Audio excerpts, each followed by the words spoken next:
Rebellion in the country side, गांव में non cooperation movement किस तरीके से अनफोल्ड हुआ। तो रिबेलियन इन कंट्री साइड में यहाँ पर दो आंदोलन चल रहे थे, एक चल रहा था पीजेंट्स का और एक चल रहा था ट्राइबल्स का। तो इस वीडियो में हम पीजेंट्स का जो आंदोलन था, जो पीजेंट्स का नॉन कोऑपरेशन मूवमेंट था जैसे अनफोल्ड हुआ था, उसके बारे में हम बात करेंगे।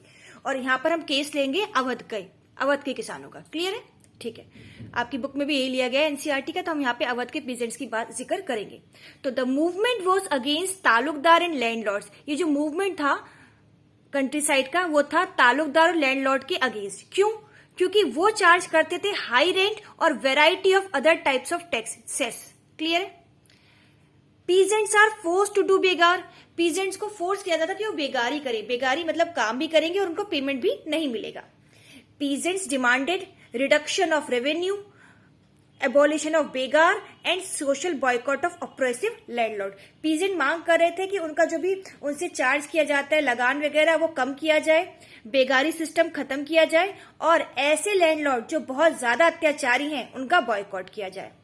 ऐसे में एक उनके लीडर उभर कर आए बाबा रामचंद्र, जो पहले फिजी में इंडेंचर्ड लेबर्स का काम कर चुके थे।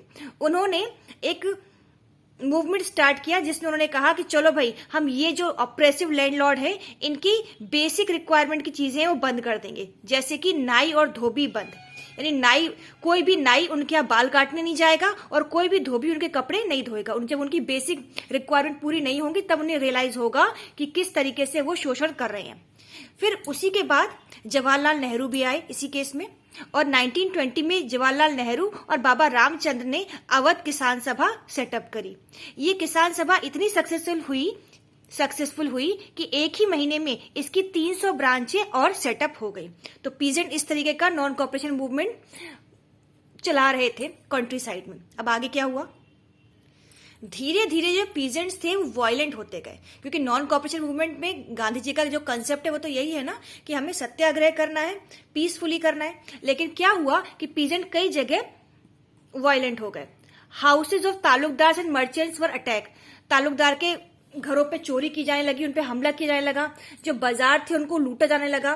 जो अनाज था उसको भी अपने अंडर में ले लिया गया, मतलब जबरदस्ती ले लिया गया। इस तरीके से तालुकदार और जमींदारों को परेशान किया जाने लगा। लोकल लीडर, आसपास के लीडर एक खबर फैलाने लगे किसानों में कि गांधी जी ने डिक्लेयर कर दिया है कि अब कोई टैक्स नहीं देना है और आप लोग को जमीन दोबारा डिस्ट्रीब्यूट की जाएगी। ऐसी खबरें फैलाई जाने लगी। तो इस तरीके से गांधी जी का नाम उछाला जाने लगा, जिससे गांधी जी जो थे बहुत परेशान हो गए और उनको बहुत आघात लगा। और धीरे धीरे कंट्री साइड में भी non cooperation movement slower down होता दिखाई दिया। नेक्स्ट टॉपिक में हम पढ़ेंगे मूवमेंट इन ट्राइबल्स। क्लियर? चलिए, see you in the next video.